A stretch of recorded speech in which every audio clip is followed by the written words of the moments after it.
Hey everyone, and welcome to TowerGate Day 68. It is May the 10th, 2017, and it is Tuesday. It's actually Wednesday. I'm doing this video on Tuesday, but you'll see it on Wednesday. Had a little change in my work hours, working a lot of hours these days. In fact, did a 13-hour day today. We're really busy, and so it's been a pretty long day, but of course the big news of the day is, of course, James Comey has been fired. And I thought it was pretty interesting, the letter that Trump sent, which of course everyone's probably seen by now, where he basically says, yeah, well, I appreciate you, stating 3 times that that nothing was found in the investigation of collusion with Russia, agreeing with the Justice Department. Thanks a lot, but you're fired anyway. And of course, most of you know, if you watch my videos, you know I thought James Comey should have been fired in the transition. I think Trump should have came in. And I think there was probably some political difficulties with that, and that's probably the reason why he did not do it, because there was this Russia investigation, and it might have looked like he was firing Comey because he was investigating the Russia thing. So I think that there was probably political considerations made. I think he probably wanted to fire Comey anyway because, quite honestly, he is a disastrous FBI director. He totally mishandled the Hillary Clinton email fiasco. I mean, clearly she was guilty as hell. I think we all know that. Tens of thousands of emails, including 22 special access programs, bleach bidding emails, or having her attorney order the bleach bidding of emails by this third-party company, which is now, of course, the CEO is now going to be facing criminal prosecution himself. So, very good news to hear that Comey is gone. And I certainly hope that whoever the new FBI director is takes another look at those Hillary Clinton emails, because quite honestly, if it were you or I or anyone else, there are many people, as I said, doing hard prison time right now for even one mishandling one classified document, let alone tens of thousands. And Hillary did it on purpose. She set up a private email server, unencrypted, in her home. She sent emails to that server, including 22 SAP programs that should have been on a .gov. And Huma Abedin also was sending emails back to her home, which were emails she got from Hillary, which were classified, that her husband was using on the laptop that he was using to send dick pics. We also know that Hillary, from time to time, would have her housekeeper print classified information on the computer in the Clintons' home. So, I mean, the level of mishandling of classified information by Hillary Clinton, and Comey comes out and makes the case and then says, but no reasonable prosecutor would prosecute this case. I mean, it was absurd. It was at that point, I think he should have been fired. I mean, it's unprecedented, and he just became too political. And I think it also has a lot to do with the fact that every time he's called in front of a committee, every question he's asked is, well, I can't comment on that. I can't, that's classified, or whatever. He won't, again, it's like I said about a week ago, it's like he's got a God complex. He doesn't realize that he works for us. Those are, anything that's on a .gov belongs to us. Those were our emails, okay? James Comey works for us. And I don't like being treated like a 6-year-old. I don't like having him or Yates or Clapper or anyone else say, well, I can't comment on that because it's unclassified. Now I understand you can't not talk about, a secret weapon system. You can't talk about a military, some sort of a maneuver or something you're going to do, or some sort of a military strategy, or if you're in war you don't disclose things that you're going to do. I understand that there are classified things that you can't talk about, but we were not asking for specifically how they did a lot of the things they did. The questions are being asked in terms of unmasking who did what. We want to know who did what. And that doesn't require you disclosing techniques or tactics or top secret information. This is who did what and why. And, for Comey, every time he's in front of a hearing, or Clapper, we saw it with Yates yesterday, they simply treat us like 6-year-olds. Like, we can't have access to this knowledge. Only they can have access to this knowledge. And that's a dangerous situation because, You know, I mean, the Congress and these Senate and House committees exist for the very reason that they are oversight. We cannot have bureaucrats in these intelligence and law enforcement agencies that have no oversight over what they do, no check or balance to what they do. They can't be like these gods who are able to exist in their own little world where they control all the information and everything that they do is secret, and we're not allowed to know any of it. And this is just, it's repugnant. And you know, John Kennedy gave a speech about this type of thing when he was having his problems with the CIA, and he talked a lot about his problems with the secrecy involved. And 99% of this stuff should not be classified. They should be able to answer those questions: who unmasked it, who leaked it, all these sorts of things. And going to the point of leaking, well, you know, we had the leak of Flynn's phone call with the Russian ambassador. We've had literally hundreds of leaks since James Comey has been director. I'm not aware of James Comey tracking down one single leaker. Not a single one. This guy is investigating everything, but he doesn't actually solve anything. You know, it's just, he's very, very ineffective. Was very ineffective as FBI director, and I'm glad he's gone. I'm sure whoever replaces him will be far better than James Comey. In fact, in my lifetime, I'm trying to think of a worse FBI director, and I really can't. You know, Hoover was crooked. Hoover was a weirdo. Hoover had a lot of issues, but in terms of his the way he ran the FBI as an investigative agency and things like that, you know, he was pretty straight up in that regard. Had a lot of problems with him, but you can't you know, argue too much with the way he ran the FBI. And it's also my understanding that there's a lot of people within the FBI, the rank and file FBI, who were not happy with James Comey as director. And I understand that the morale was very, very, very low in the FBI. I do have a friend of my father's who's retired 33 years from the FBI. I see him about once a month, maybe. I've talked to him a couple times in the past few months, and he certainly was no fan of James Comey. He's not a man who says a lot, but you certainly get the impression he was no fan of James Comey. So, good riddance, James Comey. Glad you're gone. A couple other things going on. Sean Hannity had Sarah Carter back on. I believe it was last night or night before last. And again, she's all over the surveillance story. And she also was talking about these documents that that have recently been retrieved, and she was talking about the 30,000 some odd queries for names through the NSA and their surveillance, and I believe the figure she gave was like a 26% increase. So yeah, there was clearly something going on, a political operation. Obama spying on everybody. I mean, we know even before the election happened, he got caught spying on Merkel. He got caught spying on the Italian prime minister or president. So, I mean, David Cameron. So, I mean, Obama was just spy happy. He just loved interrogating people. So, or spying on people. So, again, as I've been saying since I started these TowerGate videos, there's much, much more to this story than meets the eye. And if the truth ever comes out, if it's ever shaken out, we're going to learn, I believe, that the Obama administration used the intelligence and law enforcement agencies to launch political surveillance on his political enemies. I believe this information was finding its way into the Clinton campaign, and I believe that this is a scandal that's much, much larger than Watergate. And if we ever get to the bottom of it, and there's a possibility we may get to the bottom of it, I do believe that those of us who make this claim will be vindicated. And also, Rand Paul was back on Sean Hannity. And again, as I told you the first day the story came out, Rand Paul is the wrong guy to have surveilled. He will not let go of this. I promise you that.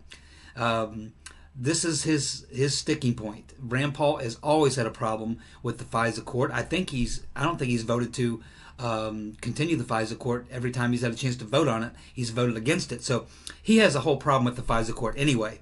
And to find out or learn that he may have been surveilled too, you know, he's the wrong guy, because, you know, you may be able to get a lot of these Republicans to go away. And even Rand Paul said that on the Sean Hannity interview. He said there are quite a few Republicans who really don't have the stomach to look into this. But Rand Paul certainly has the stomach to look into it, I promise you that. Again, he's a mild-mannered individual like his father, but I've met his father once. I've met Rand twice. Was engaged in about a 20-minute conversation with him, and several other people were present. And I can tell you that he's a very principled dude. He kind of speaks softly. He's a little guy. He's a very little guy, but he's a tough little guy, and he's very principled. And I believe that he will pursue this, and he will not back off. It's not like he's going to go away. So anyway, those are, I think, the most interesting things that are breaking today in terms of TowerGate. And so I guess that's pretty much what I have for today. I might have had another note here of something. Again, I mean, the questions, I think I brought this up yesterday, is that the questions that I really wanted to get answers to, and Lindsey Graham asked one or two of those questions, and we saw that both Clapper and Sally Yates gave us the old, well, that's classified, I'm not going to comment on that. And that really bothered me. And I'm almost thinking at this point, I'm actually trying to figure out right now, I'm going to let these hearings work themselves through. But if I don't see this thing going the right direction, I'm actually working right now to find out how I can go about setting up. I don't know if I can do it through GoFundMe, or if I can work with some other YouTuber who has a lot more subscribers than I do. I may try to contact someone over at InfoWars. But at this point, I'm prepared to set up a bounty or a reward for anyone who will come forward and answer 2 questions for me. Because if I get these 2 questions answered, I will have just about solved TowerGate. Okay? I would like to know who leaked the call between Michael Flynn and the Russian ambassador. That was a crime that James Comey apparently had been investigating for almost 5 months, a little over 5 months actually, and still has never figured that one out. I think that I could have figured that one out in a few weeks, and I won't go into detail on exactly how I would do that, but believe me, if you wanted to get to the bottom of who leaked that, and that was a crime, of who leaked that, and you're the FBI director, and you're working with the DIA, you should be able to figure that out. There's not a whole lot of people that work in signal intelligence. There are logs. There are ways to find that out. There's also some other things that you can do. The kind of things that Hoover would have done. The kind of things that Hoover would have done. You know, Hoover's the type of guy, he would have put surveillance on everybody over there at the Washington Post who had anything to do with the story, including the editor. He would have had them under surveillance. Then he would have sent a couple of FBI guys over there to verbally rough them up, scare them to death, threaten them into giving information or what have you, knowing good and well they wouldn't. And then, of course, they would be under surveillance. And of course, what this would do is this would cause them to immediately get on their phones or on the email or go meet somewhere in a parking garage or something and say, hey, man, I got visited by the FBI today, and they're really on this thing. You know, in other words, you force someone into making contact with the person who may have leaked them to let them know that the heat is on. And so this is the type of things that Hoover would have done. Comey, I don't know. Comey just he's not a very impressive person, and never has been. He's a bureaucrat. You know, I mean, it's what he is. And Trump's right. He was not a very good leader of the FBI. The second question that I would like to know, of course, is who leaked the dossier to BuzzFeed. If I can find out who leaked the the Flynn Russian ambassador call to Washington Post and who leaked the dossier to BuzzFeed, I believe that those people are going to be political appointees or political people in the Obama administration. Now, the Washington Post actually did slip up. I have the link somewhere to that article in my files. I'll have to look it up. Maybe I'll repost it. But where they actually stated in a paragraph that their source, that they had multiple sources on the Flynn Russian ambassador story, and that they even said it was 9 Obama administration officials in senior positions who wanted to speak on anonymity. So, I mean, Comey's got that right there. That's public information. I find it hard to believe that his agents aren't aware of that. if you got the Washington Post telling you, oh yeah, well, we got it from 9, they specifically give you a number, 9. They tell you that they were senior Obama administration officials. You know, you don't have that many senior Obama administration officials. 9 is pretty much about all of them. Yeah, and they wanted to remain anonymous. So, I mean, I just find it difficult to believe that Comey couldn't get these questions answered, but I am thinking about how to go about maybe setting, hey, what if we had a $100,000 reward, or a $500,000 reward, or $1 million reward? Maybe do a GoFundMe, a reward for anyone who will come forward with information that leads to the arrest of the person responsible for leaking the Russian ambassador and Flynn conversation to the Washington Post, or for anyone who has information that will lead to the arrest of the person who leaked the dossier to BuzzFeed. Because the dossier, I have to assume at this point, was classified as well because it had come into possession of the FBI. There were excerpts of it that were given to Mother Jones, and that was shared with The Guardian, and it was shared with the New York Times, but those were only excerpts. That was not the full dossier. The full dossier was leaked to BuzzFeed, and that almost had to come from someone within either the Obama administration, maybe John McCain or one of his cronies. It came from someone who had the dossier. We know the FBI had it, we know Christopher Steele had it, and we know John McCain at one time possessed it. He passed it on, but we don't know if he made a copy of it or had copies made of it or whatever. So we don't know, but I would love to get the answer to those two questions, and I think that would blow this investigation wide open. I think those are the two questions you need. Those are the two questions I'm waiting for. Through all these hearings, the Senate, the House, those are the two questions I'm waiting for. And again, when you ask these questions, as we always see, what you get is, well, that's classified. I can't comment on that. But these are the questions we need to know. That's what's frustrating, is because this is the way these cover-ups work. We saw it during Watergate as well, is that they'll have these hearings, they'll have these so-called investigations, and they'll bring people in, they'll talk, they'll interview 50 people, they'll ask thousands of questions, but they'll never actually ask the questions.